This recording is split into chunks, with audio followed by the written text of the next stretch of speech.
kanilang pagmamahal sa Diyos. So, we are in the last days, and kikita naman natin, napapansin natin na yung iba, wala na sa church, kasi nanlalamig na, kasi nga, in these last days, talagang aagawin yung interest mo sa Diyos. At pasama na pasama ang takbo ng mundo. Kaya sa kailangan, sabi mo, kailangan na sa church ka. We are in the last days, kailangan mo lumakas. Amen. Kasi, sabi ko nga dito, we don't go to church because we are good. Hindi tayo pumupunta ng church dahil mabuti tayo. Amen. We go to church because God is good. And we need God. Amen. Walang ibang dahilan, hindi sa amin, o sa amin, kaya kayo pumupunta sa church, kundi mabuti ang Diyos sa'yo sa buhay. So, kung sino naniniwala, mabuti ang Diyos sa Kanya. Amen. At kailangan niya ang Diyos. Amen. Kaya we don't go to church because we are good. No. We are sinners. Amen. Hindi tayo perfecto at kailangan natin ang perfectong Diyos. Amen. Kaya kailangan natin lumakas. Amen po? Kaya sa oras na ito, sabi mo, ready ka na ba? Kasi ako, ready na rin. Excited ako sa word ni Lord. Kasi talaga nang usap ang Diyos dahil sa worship pa lang. Ang sarap sa pasensya ng Panginoon. Walang pwedeng i-compare sa kayang ibigay ng mundo sa pasensya ng Diyos. Because the presence of God is like heaven. Kaya ang kanta natin, your presence is heaven. Because His presence is enough to change us, to strengthen us, at minsan papunuin. Amen? Kaya kay si Pastora Merian, grabe, saludo ko sa kanya. Naintindihan niya na grabe yung presensya ng Panginoon sa buhay niya, na kung walang presensya ng pagkulang. Kaya may sakit yan, ha? Ilalagnat. Maraming nagpaalam sa amin, masakit ulo. Sabi ko, mga kabataan pa lang kayo. Pero si Pastora Merian, tingnan niyo, example na lang, magwala sila. Kaya, kung tayo ay titingin sa kahinaan natin at hindi tayo ipaglaban yung gusto natin para sa Panginoon, hindi ka nanalo. Ang nanalo, kaaway. Amen. Kung gusto mong pagtagumpay, piliin mo ang Diyos. Amen. Ang kaaway, kaya masaya, ay, nagtagumpay ako. Kasi wala siya. Amen. Kaya huwag natin hayaan na ang kaaway ay manaig sa atin. Kasi talo tayo. Amen. Sinong gustong talo? Ayaw natin. Gusto natin tagumpay. So this Sunday, excited ako i-share ito at ito nilagay ni Lord sa heart ko. And I know may sasabihin ng Diyos sa bawat isa. So buksan natin aming puso at isipan kasi napakasaglit lang po ng Word of God. And I hope gusto ko pag-uwit nyo is lumawak ang puso at isip natin sa Diyos. At meron siyang baguhin sa buhay natin. Amen? Sino gusto ng good result? Amen. Baguhin muna ng Lord yung puso natin. Amen po? So bago tayo mag-start, tayo po'y malangin. Hallelujah Lord, Panginoon. Sige po, tayo mo po. Hallelujah Lord, Panginoon, salamat. Dahil nandito po kami sa inyong iglesia, wala kaming ibang nais na lugar, kundi Panginoon, mapagtuan kami sa presensya mo. Lord, wala na mapahingaan, wala na pong kaming lugar na mapupuntahan na, Lord, we are safe, kundi Lord God sa inyong tahanan. Hayaan mo, Panginoon, sa konting oras, mapokus namin ikaw. Gusto ko namin makain ng buong buo ang iyong salita. Lord, matanggap namin ang gagawin mo. Makasya namin yung nais niyo po sa amin because your word is enough to us. Your word is, Lord, our light, our strength. Ang pagkain namin ay yung salita mo, Panginoon, at ayaw namin masayang every word na amin naririnig. Gusto ko namin mag-manifesto at ito po ay mapangyari sa aming buhay. Kaya Lord, open our heart, open our mind. Lord, Panginoon, hindi lugi ang nakikinig ng iyong salita. Kaya Lord, declare, Panginoon, sa lahat po ng mga anak ko na may nararamdaman na sakit, I declare healing, Panginoon, nakita mo ang kanilang kalagayan. Kayo po ang Diyos na, Lord, nagpapagaling. At sa lahat po ng mga may tanong, I pray kayo po magbigay ng kasagutan. Lord, reveal your word to us, Panginoon. Mangusap ka, maniniwala kami sasabihin kayo sa amin. At Lord, uwi kaming pinalakas mo, pinagpala mo, tagumpay. Hindi, Lord God, nasayang ang pagbuntad dahil alam mo namin, may gagawin po kayo sa bawat isa, Panginoon. Kaya salamat po sa kabutihan mo. Salamat sa pag-prinsesya po kami sa iyong salita sa oras na ito. Salamat po, in Jesus' name, Amen. Sige, palapakan natin si Lord. Hallelujah. Amen. So, this topic na gusto ko share na ito because ito po ay napakahalaga, lalo po sa ating mga Kristiyano. Pag pinag-usapan po ito, para maintindihan natin ano ang dapat nating perspective sa buhay. Amen po. So, this topic, ito po yung sinabi ng Panginoon sa akin. So, ito po, labas niyo po, Ate Elsie. Ito po gusto kong i-share sa inyo. So, ito po ang gusto kong i-share. Basahin natin sabay-sabay. 1, 2, 3, go. We should see things differently. Amen. Sabihin mo ulit. 1, 2, 3, go. We should see things differently. So, hallelujah. Ano, may sasabihin si Lord sa baptist sa atin. Paglabas mo dito, hindi ka na katutubigin ng gasayin. Amen. You will see differently. Amen. Sino gusto nun? Na makikita niya talaga yung gusto niya makita. Amen po. So, sabi ko dito, bakit po we should see things differently? Because everyone today na nabubuhay sa mundo, everyone walking on this planet, amen, sa bawat buhay ng mga tao, may kanya-kanya tayong mga point of view. Yes, amen. Amen. May mga kanya-kanya ka nakikita. Amen. Hindi ko alam kung ano nakikita mo. Amen. May kanya-kanya tayong point of view. Sino naniniwala doon sa amen? Amen. Amen. And our point of view impacts the way we value other people. Kung ano nakikita mo sa tao, yun nag-i-impact para ano mo siya? Mahalin, abutin, may gawin kang maganda. So, this is it. Napaka-importante kung ano yung pagtingin mo. Kung ano ang pagtingin mo sa iyong mata. Amen. Kung anong nakikita mo. Napakahalaga. Sabi pa dito, point of view also influence us the way we choose to make use of that time. Amen. Kung ano ang nakikita mo, yun doon ka lalo doon mo in-spend yung oras mo na mas marami. Yes, amen. Amen. Kasi doon may nakikita ka na doon ang doon yung passion mo, andoon yung gusto mo, doon ka masaya. Kaya mo ginagawa yung isang bagay. Because yun ang nakikita mo. Di ba? Yung iba dito, nakikita niya, gusto niya magluto. Kasi nakita niya yung kagalakan. Nakikita niya yung masaya siya sa ginagawa niya. Yan, di ba? Sa mga trabaho, di ba? Yung iba, hindi mahilig sa mga nag-aayos ng kotse. Yung iba, gusto nila. Kasi nakikita nila masaya sila doon. So, kung ano nakikita mo is napakahalaga para yung lahat ng gagawin natin is yun ang ilaan natin ng oras. Amen. And ngayon nga, sabi ko nga pasama na ng pasama ng ang mundo ngayon.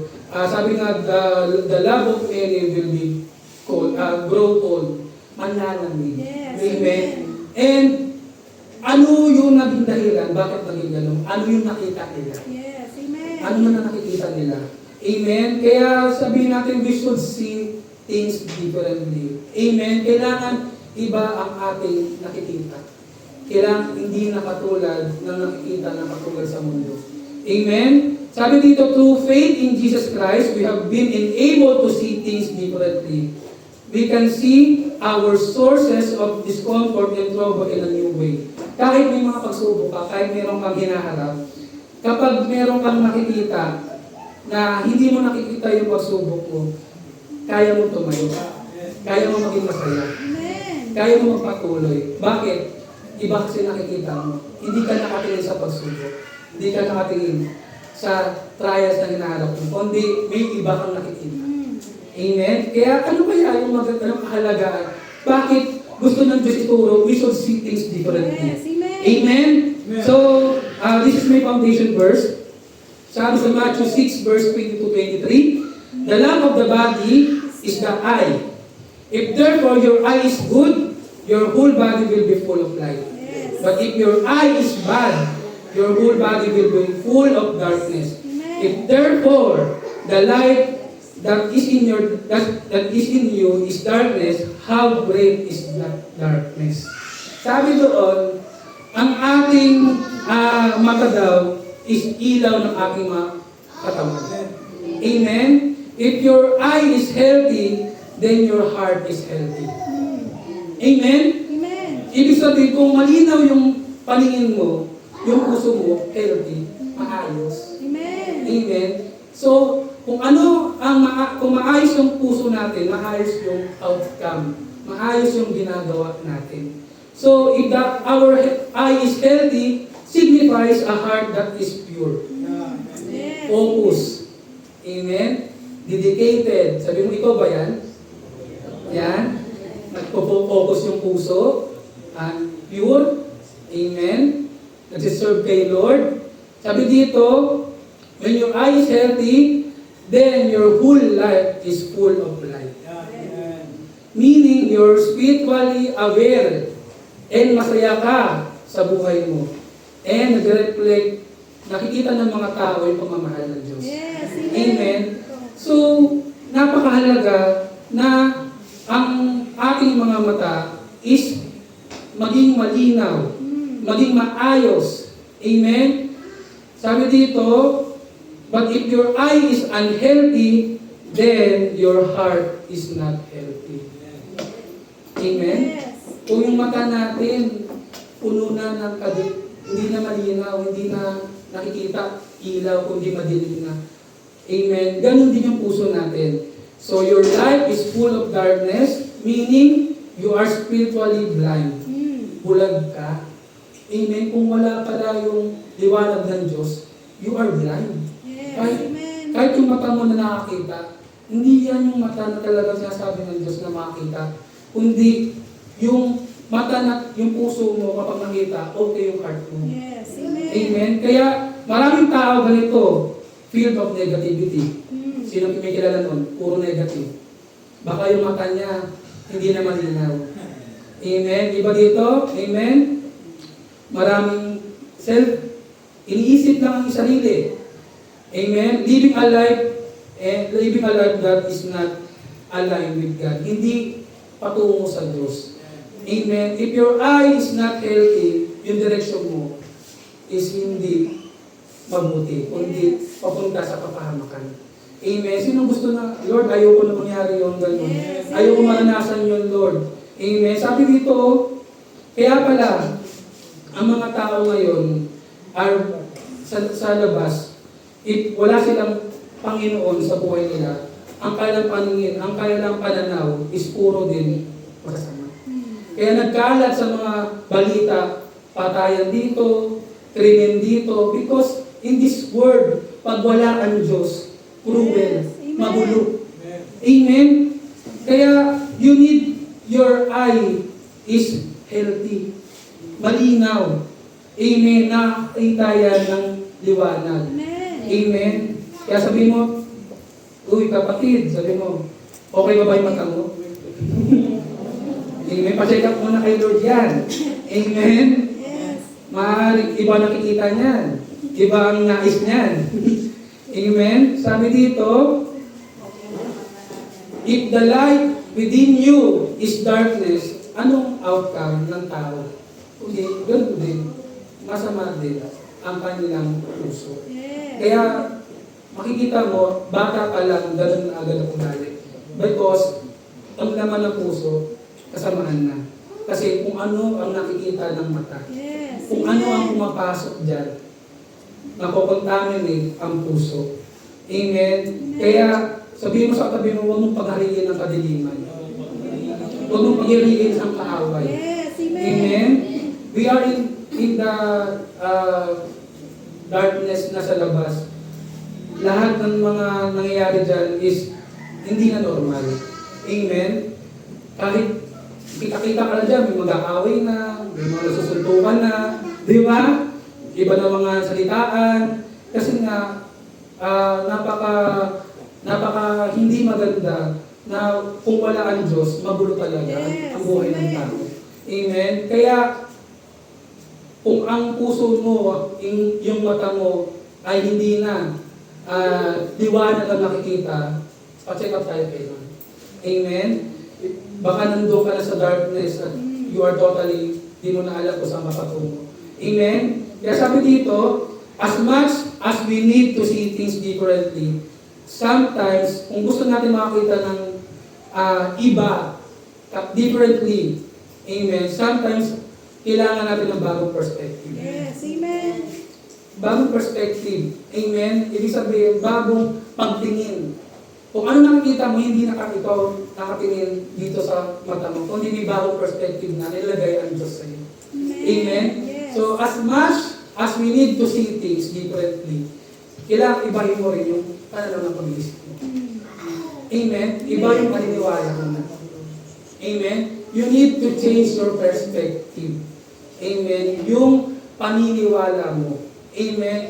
Kasi ang tao, pag anong nakita, yun na. Amen? Kung anong nakita ng mata, yun na ang susundin. You need to change your perspective to see other things. Amen?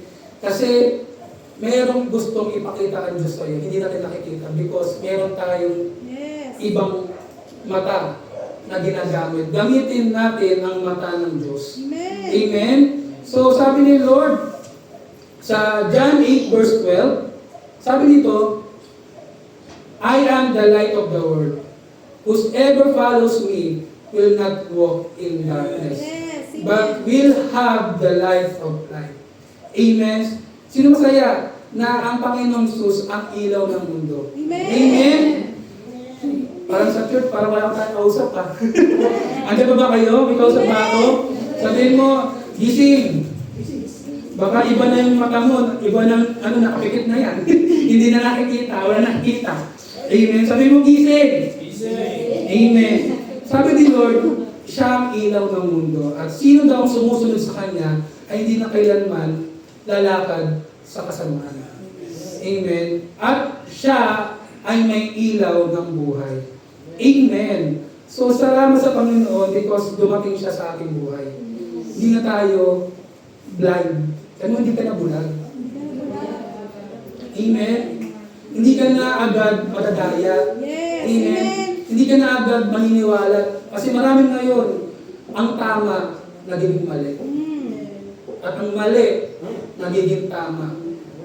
So, ang Panginoong Hesus, siya ang ating liwanag. Na hindi ka maapektuhan ng kadiliman. Hindi ka maapektuhan ng anumang atake o anumang tukso ng kaaway. Amen? Yes. Sa lahat ng mga sumusunod sa Panginoon, you are not being blind. Yes. Amen? Ang hirap maging bulag. Sinong may kilala na may sakit na bulag po? Hindi madali ang bulag. Amen? Isipin mo, buong pinanganak ka, bata ka pa lang, wala ka na nakikita. Imagine that. Yes. Mahirap. Hindi mo alam ano yung pupuntahan mo. Amen? Imagine mo yun, nakapikit ka. Then, yung sa paligid mo hindi nakikita. Napakalaga. Marami mga Kristiyano na wala sa Diyos na ngayon ay blind. Yes. Amen? Hindi nila alam ang kalagayan nila ngayon. Amen? Because they are contaminated of this world. Amen? Sila ay bulag ngayon ng kaaway. Amen? Kaya we need to see differently para hindi tayo madaya. Hindi ka manlamig. Yes. Amen. Hindi ka maagaw. Amen? Ang kaaway nagtatrabaho yan. Amen? Nagtatrabaho yan 24 hours Yes. para maagaw ka sa Diyos. And ang kailangan natin is salita ng Panginoon. At yun yung liwanag. Ang napakaganda, pag nang sinabi niya yan, I am, statement na nag-emphasize na siya yung may role ng the source of light. I am. Walang iba. Yes. And Amen. I am, ibig sabihin statement yun, walang iba. Kundi ang Panginoong Hesus lang ang tanging kailangan natin. Amen? Amen. Sabi dito, hindi ka daw mai-stray ng darkness once na tayo, ang ating Panginoong Hesus ay nasa buhay natin. Kaya sabi dito, kapag nasa atin ang Panginoong Hesus, mabuti ang ending natin. Amen? Wala akong usap. Pag nasa Panginoong Hesus daw tayo, mabuti ang ending natin. Amen? Sinong gusto ng pangit ang ending? Ako, ayoko. Amen? Ayoko ng pangit na ending. Pero, pag nasa atin ang Panginoong Hesus, Yes. Amen. may katagumpayan. Amen. May guide ka. Yes. Amen? Ang Panginoong Hesus, tayo talaga, in this world, madilim talaga to. And si Jesus, siya ang guide natin. Na, Yes. dito ka dadaan. Amen. Ito yung patutungo, ito yung tamang daan. Kasi, in this world, madilim talaga. Amen? And si Jesus ang guide mo. Amen. Amen? hindi ka magkakamali sa buhay kasi guided ka ng tama. Kasi nandyan sa'yo si Lord. Amen. Sino gusto ng tamang desisyon niya? Kaya mo masisi. Hindi na mababalik ang oras. At ang Panginoong Jesus, siya ang guide natin. Kaya kailangan natin, Panginoong hindi lang paglinggo. Araw-araw ang buhay Yes. natin. Oras-oras nag-decide ka. Amen. Amen. Naalala ko si Daddy Bishop, nagpapagayad pa si Daddy Bishop kung anong dadamitin niya. Lord, anong gusto mong damit? Kasi meron palang may ginagawa ang Diyos pala kahit consult mo lang damit. Kasi naalala ko yung testimony, sabi niya, pag sa isang service, sabi niya, ano na si Daddy Bishop, Lord, ano po ang gusto niyo pong iganip ko? Ito, nakapolo ka, ganyan kulay, ganyan. Then, nung magsiservice na, may isang umatay na tao. Pag may nakita ko, sabi niya, humingi siya ng permit. Pag may nakita kong polo na ganitong kulay, magbabago na. Sa simpleng pagsunod, na simpleng guide lang, ng isang tao na bagong buhay. Amen. Hallelujah. Amen. Kaya iba pag Diyos ang nag-guide. Amen. Kaya ang buhay mo, kung nasa tama, guide ka ng Diyos, mga tao na kapag Yes. Amen. hindi lang ikaw, meron kang tao na natutulungan. Amen. Ang lalapit mo sa Panginoon, simpleng damit lang. Amen. Kasi gano'n si Daddy ko sensitive talaga. Daddy, Lord, ano po gusto niyong damit pag linggo? Long sleeve, ano pong kulay. Kasi talagang gusto niya kung anong gusto ng Diyos. Ito na kusutin mo. Yung pala may ibig sabihin. Yes. Kasi meron palang confirmation yung tao pala nag-pray. Anong sign? Pag may sign ako, may nakita akong tao dyan na nakasuot ng polo. Talagang sakong-sakto. Ay grabe. Amen? Kaya sabi mo, we need to see differently. Amen. Kasi iba, di ba? Susuot ng damit. Then wala na. Pero mayroong gagawin ng Diyos pag nagpag-guide ka. Kaya we need to see differently. Amen? Sabihin nga natin, we need to see differently. So, magbibigay ako dito ng 3 points. Ano yung isa sa mga dapat natin tandaan, 3 bagay na tatandaan kung ano po ang dapat natin maging paningin sa lahat po ng ating buhay. Sinong ready po nun? 3 bagay to see differently. Amen po? So number 1, ito po ang number 1. So we need to see differently, magbabago ang pagtingin mo, ito ikaw. Focus on God, not on the storm. Amen ba?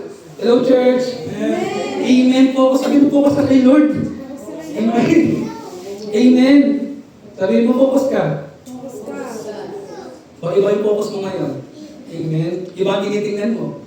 Amen. So sabi dito, focus on God, not on the storm. Amen. Kasi maraming mga tao ngayon, hindi nakikita ang Diyos, nakikita yung problema.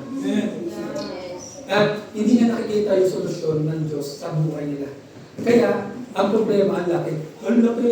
Kaya mas malaki ang pakala ng Diyos. Kaya focus on God, not on the storm. Basahin po natin yung verse nito. Sinakaalam ng storya ni Peter na lumakad siya sa tubig. Amen? I-relate ko itong story na to sa topic na to. Amen? Na si Peter, bakit siya nakalakad ng tubig? Anong nakita niya? Amen? Focus on God. So, sabi dito sa Matthew 14, verse 22 to 33, pwede po kayo ng Bible. Basahin natin.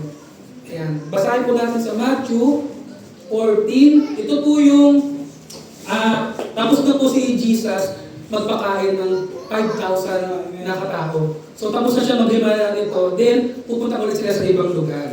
And kailangan nilang sumakay sa bangka. Si Jesus, hindi siya sumabay. So nauna si Jesus sa isang bundok para manalangin. Tapos yung mga 12 disciples ay pinauna na rin niya. So, nung time na yun, kaya basahin natin sa Matthew 14. Matapon. So, nandyan po ba kayo? May sino may Bible po dyan? Matthew 14. Ayan. Ayan. Sabi po dito, ayan. Sabi dito, ayan. Agad pinasakay ni Jesus ang bangka ng mga alagad at pinanguna sa kabilang ibayo. Samantala, pinauwi naman niya ang mga tao. Matapos niyang alisin ang mga tao, mag-isa siyang umakyat sa bundok upang manalangin. Mag-isa siyang inabutan doon ng gabi. Samantala ang bangka ay nasa laot, ngunit sinalpok ito ng mga alon Dahil pasalungat ito sa hangin. Nang madaling araw ay sumunod sa kanila si Jesus na naglalakad sa ibabaw ng tubig. Kinilabutan sa takot ang mga alagad. Nang makita nilang may lumalakad sa ibabaw ng tubig, sabi nila, multo. Sigaw nila. Ngunit nagsalita agad si Jesus at sinabi sa kanila, huwag kayong matakot, ako ito. Amen. At sabi po, amen, at sinabi ni Pedro, Panginoon, kung talagang ikaw ngayon, papuntahin mo ako dyan sa kinaroroonan mo sa ibabaw ng tubig. Sumagot siya, alika, mula sa bangkay, lumakad sa Pedro sa ibabaw ng tubig, papunta kay Jesus. Ngunit nang mapansin niya, malakas ang hangin, siya ay natakot at nagsimulang lumubog. Pero, amen, sabi niya lumubog, sabi niya, Panginoon, sakipin niyo ako, sigaw niya. Agad siyang hinawakan ni Jesus, bakit ka nag-aalinlangan? Napakaliit ng iyong pananampalataya. Sabi niya kay Pedro, pagkasakay nila sa bangka, tumigil ang hangin at sinamba siya ng mga nasa bangka.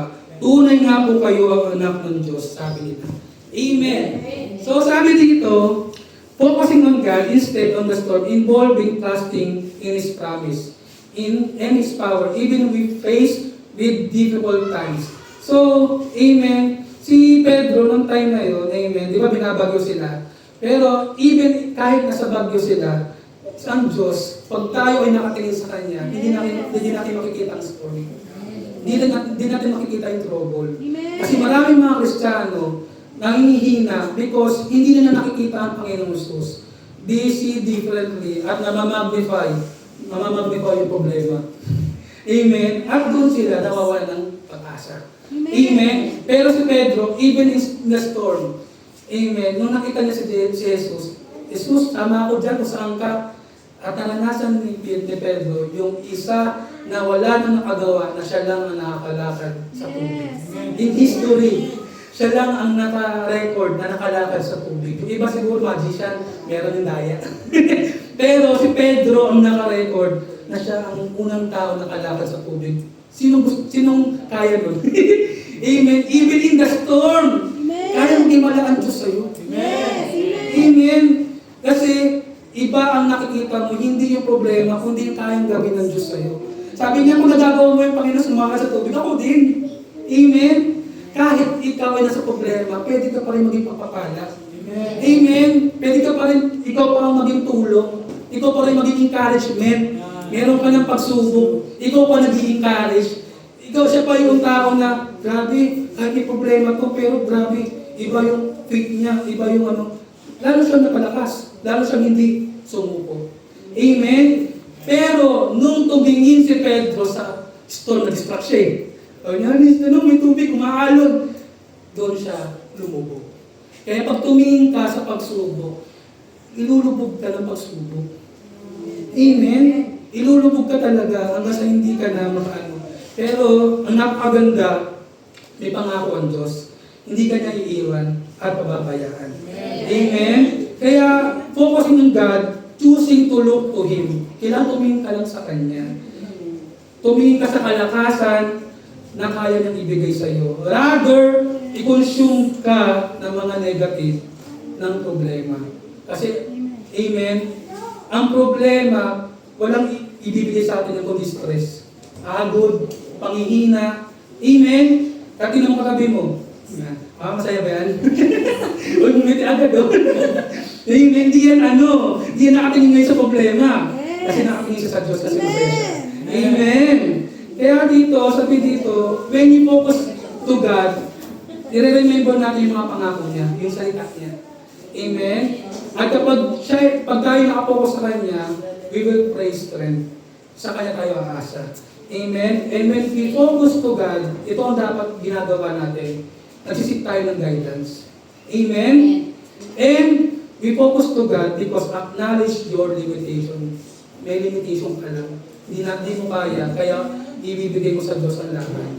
You need to surrender your limitation. Hindi mo kaya. Amen. Naalala ko yung sinabi ni Pastora Melan, stress, ang nangyayari ang stress kapag ikaw, kinay mo na ikaw lang isa, sinarili mo yung problema. Yun ang stress. Sinarili mo eh. Pero ang peace ng Diyos, pag binigay mo sa Kanya yung problema, nagkakaroon ka ng peace.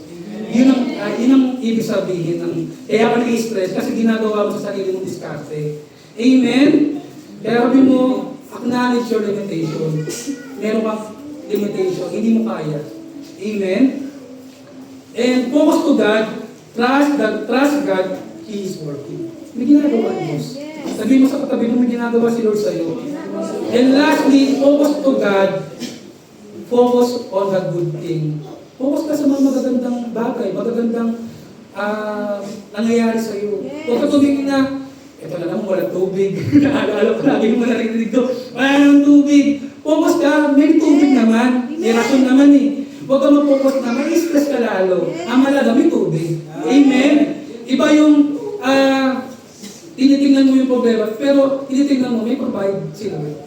Amen? Kaya, sabi dito, the problem, ito kasi ang problema. Pinoproblema mo na, problema pa. Ang problema, pinoproblema mo, problema na nga eh. Kaya, sabi dito, kaya ang daming, kaya maraming tao, iba-iba ang focus. Amen? Iba ang titingnan. Amen? Nakakalimutan mo, kaya ka, pinoproblema, kaya nangyayari, namumroblema ka, pinoproblema mo ang ibang bagay, nakakalimutan mo ang Diyos. Nakakalimutan mo ang Diyos na may kapangyarihan sa lahat. Na walang imposible. Kaya huwag ka mag-focus sa problema. Problema na yan. Kaya mo problema ang problema sa'yo. Amen? Problema na nga, iniisip mo problema pa. Kundi, ibigay mo na lang sa Diyos. Amen. Focus to God. Amen? Para hindi ka ma-distract sa lakad mo sa Panginoon. Straight ka pa rin. Amen? In your faith. Number one, anong number one? Focus on God, not on the soul. Sabi mo sa tabi, focus to God. Yan. Pangungusap ni Lord yan. Huwag kang mamumblema. Amen. May mabuti tayong Diyos. Number two, next slide po lang. Next slide. So, kahit ma-distract tayo, lumubog tayo, at nawala tayo sa Panginoon, na nakalimutan natin, may problema, daming gastusin, pero hindi tayo mababayaan ni Lord. Sabi sa next slide, sasakluhan tayo ng Diyos. Amen. Even in our down moment, Yes, amen. andyan siya. Hindi lang sa mabubuting nangyayari sa'yo, kahit in your down moment, ang sarap kasi may Diyos tayo, sasakluhan tayo. Amen. Hindi tayo iiwan. Kasi maraming tao, iiwan ka pag may problema. Ay, may problema ka, iiwan ko na yun. Wala. Ano yan? Madamay pa ako sa problema mo. Pero ang Diyos, mabuti siya. Yes, amen. Kahit anong mangyari sa'yo, di ka niya iiwan. Amen. Kahit si Pedro, bumagsak, lumubog siya, na-distract siya, pero tinulungan siya ng Diyos. Amen? The hand of God is always available. Ang kamay ng Diyos is always available to you. Amen? Number two, use our spiritual eyes. Yes. Sabi mo, use our spiritual eyes. We have a spiritual eyes. May binigay ang Diyos sa atin. Nung tayo ay nakakilala sa Panginoon. Amen? So sabi dito, lahat ng ginagawa natin dito sa church ay lahat ay spiritual. Amen? Hindi tayo dahil sa programa, hindi dahil tungkol sa tao, kundi ang lahat ng ginagawa natin dito sa church. Sa prayer pa lang, sa praise and worship pa lang, is spiritual. Yeah. And hindi mo mauunawaan na magpuri, sumamba, kaya maraming tao nakatulala. Kasi hindi open ang spiritual eyes. Amen? Use your spiritual eyes para mapapurihan mo siya, para makakunik ka sa Panginoon. Amen? There's something happen pag ang mata natin, ginamit natin yung spiritual eyes natin. Amen?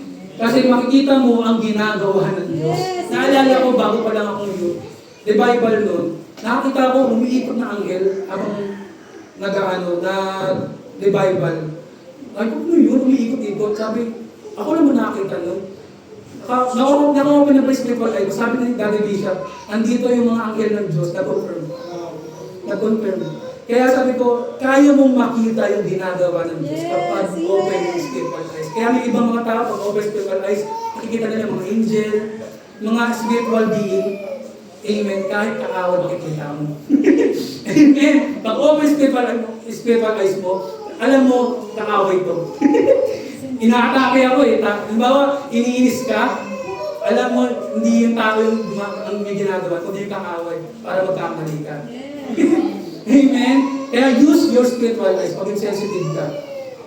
Kaya, sabi dito, keeping your spiritual eyes, kailangan actively i-perceive mo ang mga salita ng Panginoon. Spiritual truth and reality. Maniwala ka. Amen? Sa Diyos.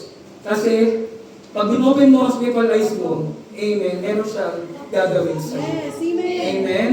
Na hindi mo kaya unawain. Na ikaw lang makakaunawa, hindi kaya unawain ng ibang tao.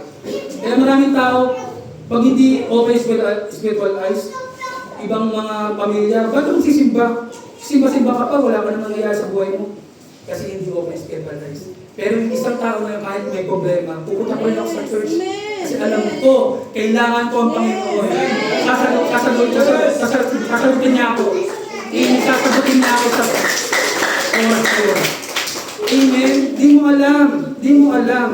Pero when you use your spiritual eyes, pag pinili mo yung nais ng Diyos sa'yo, sasagutin ka niya. Yes, Amen? Kaya, when we use our spiritual eyes, tuturuan tayo mag-stay grounded, mababa. Yes. And ma-avoid tayo sa distraction. Amen? Kaya huwag ka tumingin sa nakikita ng mata mo lang. Tumingin ka sa nakikita ng Diyos. Amen? So you need to focus only to God para hindi ka ma-distract. Kasi daming distraction sa mundo. Facebook pa lang, dami na. Yes. Amen? Kapit bahay mo, distraction din yan. Amen? Minsan, nagpapatugtog ka ng music, nagpatugtog din ng malakas, distraction. Kaya, huwag ka mapadistract. Amen? Kaya sabi dito, when we use our spiritual eyes, hindi emosyon na nangunguna. Yes, amen. Kundi pananampalataya. Amen. Amen? Tamang gagawin mo, hindi emosyon. Kaya maraming galit agad. Wala pa namang ginagawa, galit agad. Kasi nga, yun nga, emosyon agad. Amen? Kaya pag may mga tao, talaga na sinasamahan ni Lord, open ang spiritual eyes sila, kahit may binangga sila, di ba, binangga sa kalsada, okay lang yan. Maayos niya. May napanood ako sa Facebook ang galing. At siya pa ang ginamit nila para maging blessing sa pamangga. Di ba? Kahit parang ikaw na nasaktan, pero ikaw pa rin ang kayang mabuti. Yes, amen. Amen. Ito pa rin yung magiging blessing. Amen. Kasi nga, you use your spiritual eyes. Because in this world, sabi ko nga, masama ng pasama na.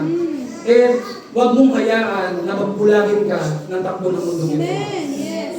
Tayo ay dating bulag din. Amen? Bulag tayo dati nung wala tayo sa Diyos. But we was blind, but now we see. Nakakita ko. Alam mo na dapat mong gawin.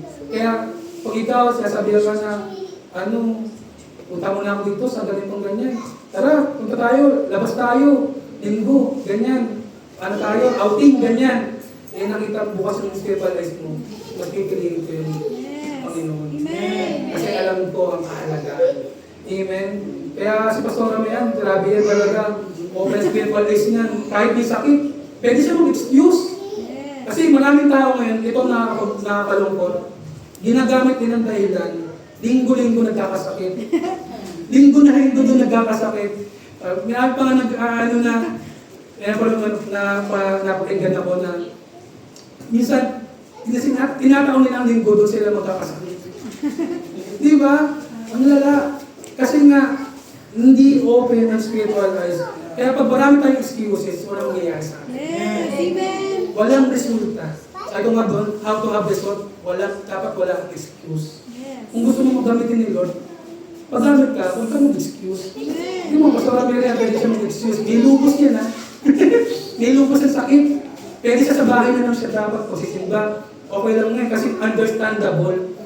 Pero pinili niya yung karapat dapat na mahalaga. Yes, amen. Kasi ang buhay natin temporary lang.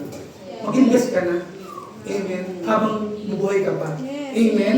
Kaya habang kaya mo pa, sabi mo habang kaya mo pa, mag-invest ka kay Lord.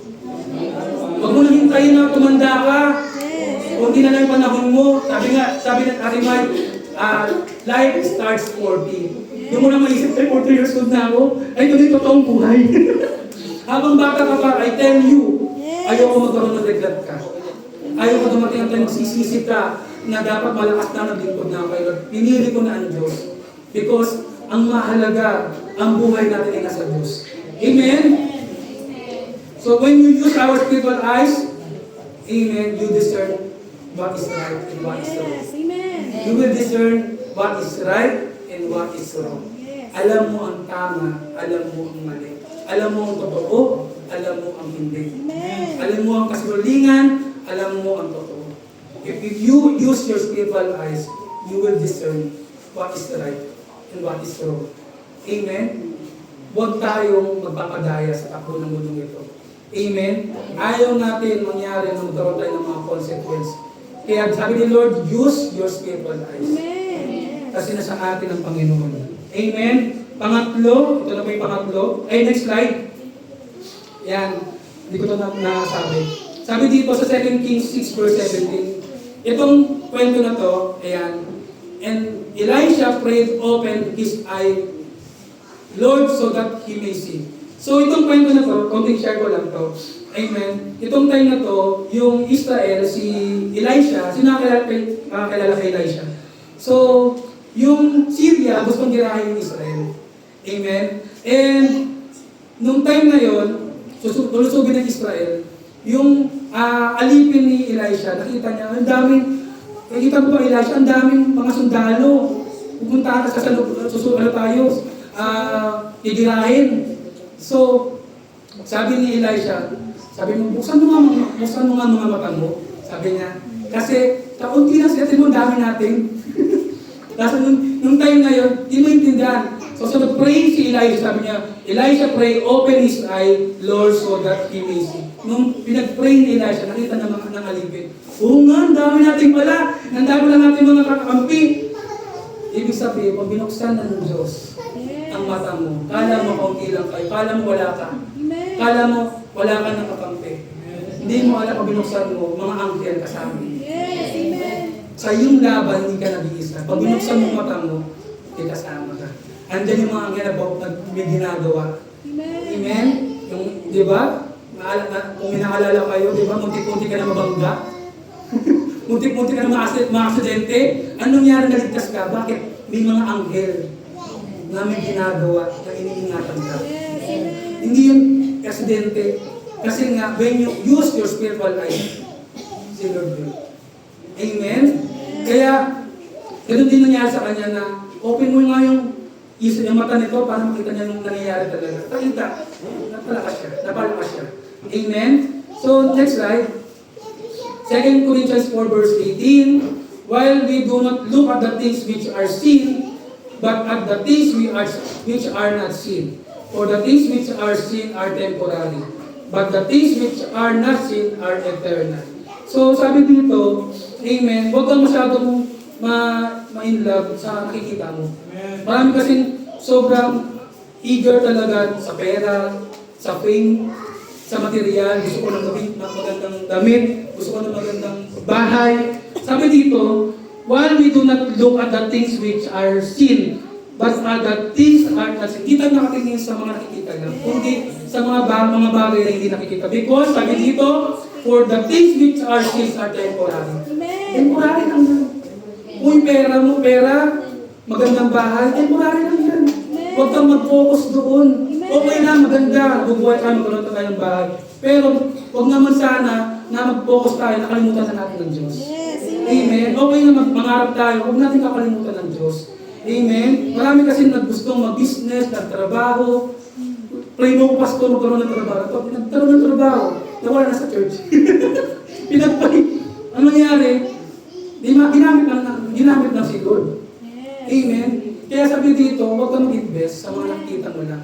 Fame, nakikita mo sa mga vlog, magagandang motor, magagandang... Temporary lang yung masisirain. Hindi mo magdadala sa langit. Amen? Ipon ka sa bangko. Marami na naipon. Pagka namatay ka na, magdadala mo kaya yan? Hindi. Kaya sabi ni Lord, mag-invest ka sa mga bagay na hindi nakikita.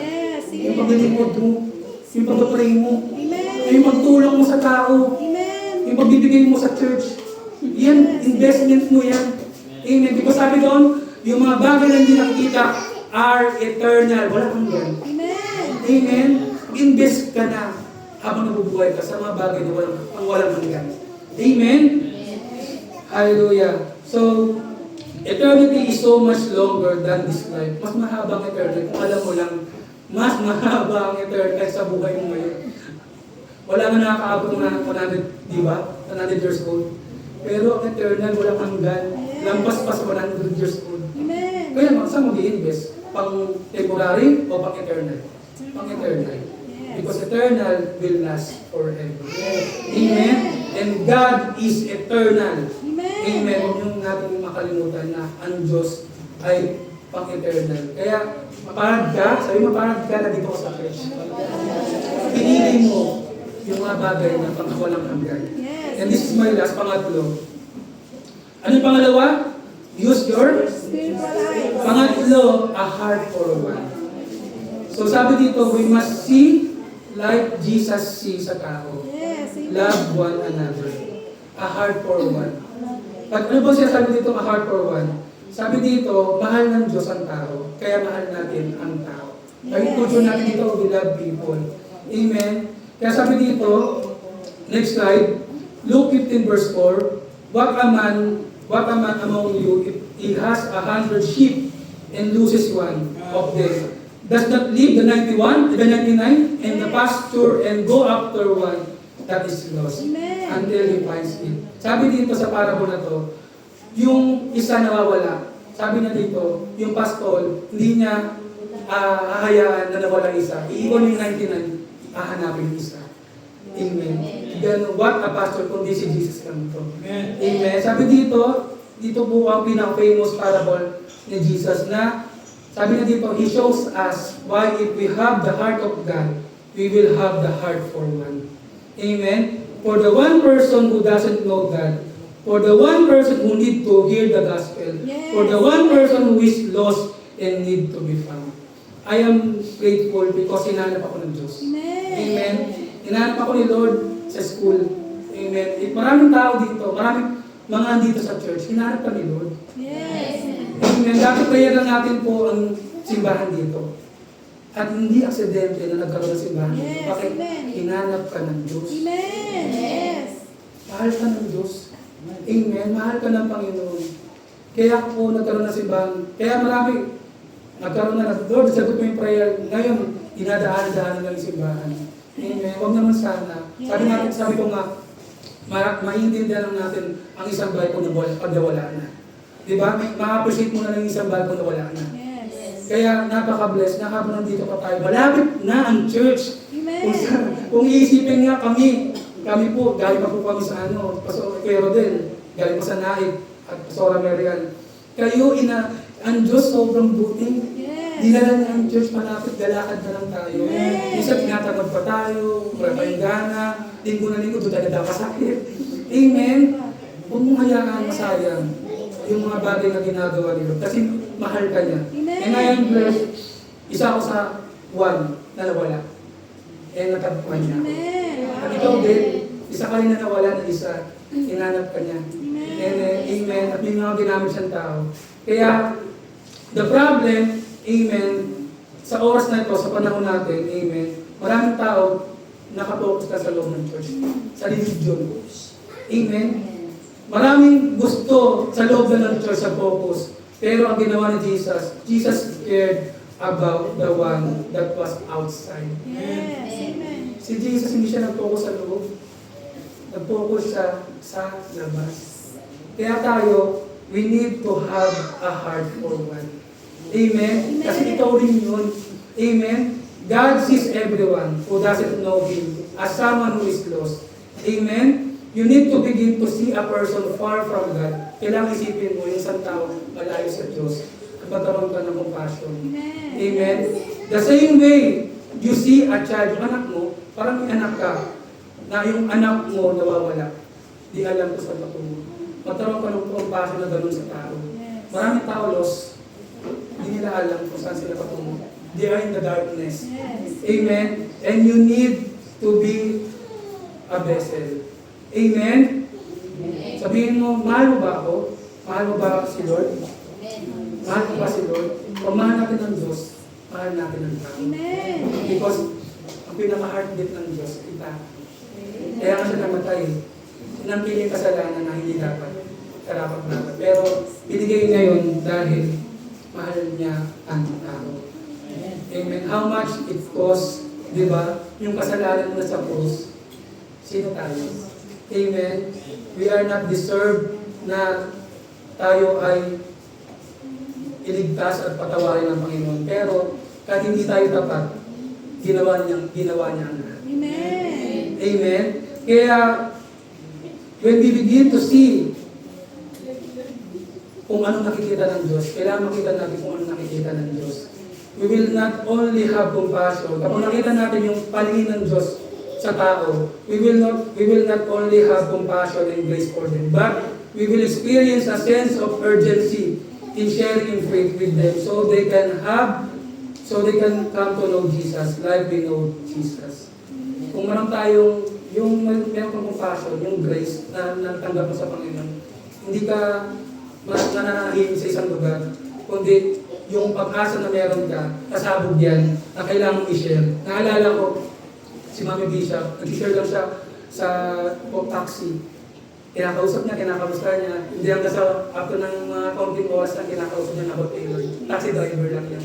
Huwag ka mahiya, i-share siya. Amen. Yes. Amen. Kasi yun ang mahalin mo, yun ang time niya na makilala siya. Amen.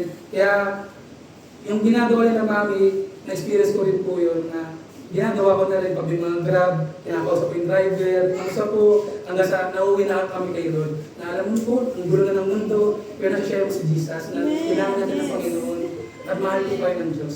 Kasi tingnan ko, kailangan ko ang Panginoon. Maisip na yung magtanim ka na ng seed. Kaya sabi mo, I want to challenge you today to begin looking out for your one. Yes. Like Jesus did. Lumabas si Jesus sa church at tumayo siya. Marami, ito ang pagtingin. Kapag nasisimba na kasi okay na. Okay na ako kay Lord, nasisimba naman ako eh. You are totally grow sa love ng Diyos. At naramdaman mo yung pamamahal ng Diyos sa iyo. Habang lumalalim ka, nagkakaroon ka ng sense of urgency na kailangan ko mag-share, kailangan ko magdala ng soul, kailangan ko mag-invite. Yes. Kung matagal ka na sa church, sabihin mo magkaroon ka na ng bunga. It's time to have fruit. Yes. Sabihin mo, matagal ka na, baka na, bundat ka na. Sabi ni Lord, kailangan magkaroon ka ng bunga. Yes. And this is the time. Amen? Kaya, next slide. Kaya, amen. Next slide pa ulit.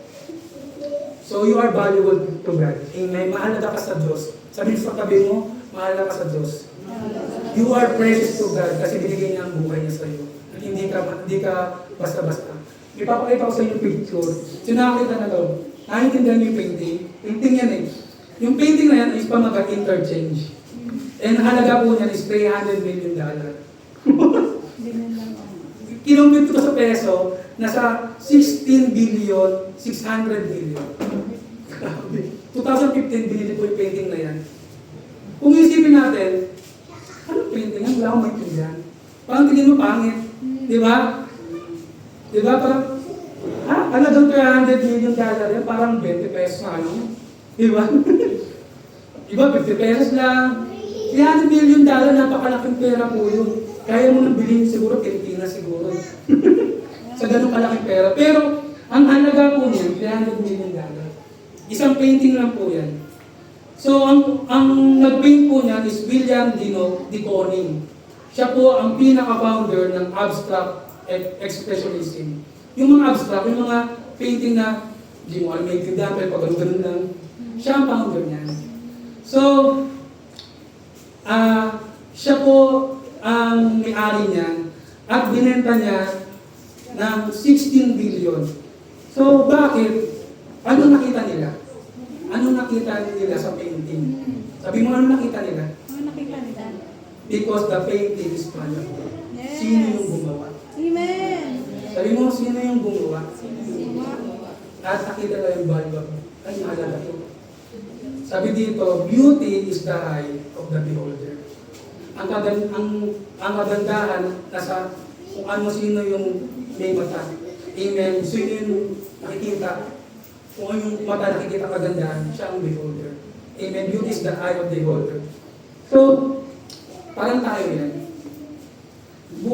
Kung isipin, yan? Ay, wala na patutunguhan yan, walang pag-asa yan. Ay, ganyan buhay na, naku, pasira na yan. Pero ikaw, binahal ka ng Diyos. Binayaran ka ng Panginoon. Amen. Binayaran ka niya ng precious blood niya. Amen. Hindi ka niya binayaran ng gold, hindi ka niya binayaran ng pera. Higit pa sa pera, hindi niya. Amen. Kasi hindi ka basta-basta. Yes. You are valuable to God. Mahalaga ka sa Diyos. Amen. Bigay niya buhay. Higit pa sa kayang ibigay dito. Kung tingin mo sa sarili mo, parang wala kang wala kang patutunguhan, wala kang, no, minahal ka na ng Diyos kahit noon pa. Yes. Amen? Kaya you are valuable to God. Higit pa dito, binayaran ka niya ng precious blood niya. Dugo niya yun para sa iyo. Amen? Kaya sabihin mo, mahal ka sa Panginoon. Amen? Hindi ka lang niya niligtas. Tinawag ka niya. Wow, amen. Pinili ka niya. Ngayon ginagamit ka na niya. Wow, amen. Amen? The devil know your name. Amen. Pero tinatawag ka ng devil sa iyong mga kasalanan. Pero ang Diyos, alam niya ang kasalanan mo. Pero tinatawag ka niya sa pangalan niya. Pangalan mo. Alam niya, ikaw Bryson, dati kang para sagot sa magulang. Yun ang si Satan. Yun ang pangalan mo. Amen. Alam ni Satan yung pangalan, pero tinatawag niya sa kasalanan. Pero ang Diyos, alam niya ang kasalanan mo, pero tinatawag ka niya sa pangalan. Yes, amen. Hallelujah. Amen. Kaya, next slide, fix your eyes to Jesus. Amen.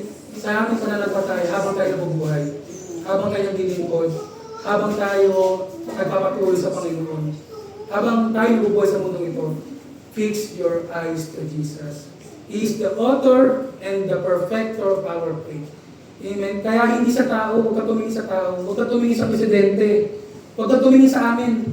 Hindi kami ang solusyon, mga pastors nyo. Huwag kayo tumingin po sa amin, kami rin po yung umaasa sa Diyos. Amen. Sa Diyos din po ka nagtitiwala. Because ang tao may limitasyon.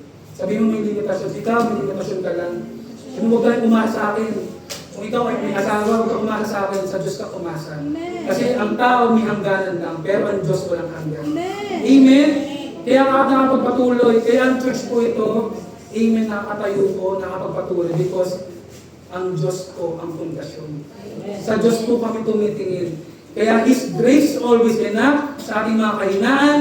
Kahit anong gulo ng ating nasa paligid, anong nakikita mong gulo, makikita mo pa rin ang kagandahan ng gagawin ng Panginoon sa buhay mo.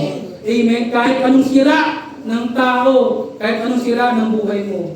Amen. Sabi dito nga, kahit anong kasalanan ay, kung sa Diyos, amen, kung sa Diyos, wala, sa tao, walang pagkakatawad. Pero sa Diyos, hindi ka patawaran. Amen? Kaya hindi ka nag-iisa, kapatid. Anong hirap man ang buhay, anong hirap man ng mundo ngayon, anong hirap na magpatuloy sa paglilingkod, alam natin ang battle na meron tayo ay battle ng Diyos. Amen? Sabi dito, walang kasalanan na hindi niya kayang patawarin. Walang buhay na hindi niya kayang baguhin. Walang problema na hindi kaya solusyonan. Walang sakit na hindi niya kaya pagalitin. Amen. At walang pamilya na hindi kaya niya ayusin. Amen. Look unto Jesus. Sige po tayo. Amen. Sana po na unawaan niyo po ang mensahe. Amen. Na huwag tayo tumingin sa paligid natin. Huwag tayo tumingin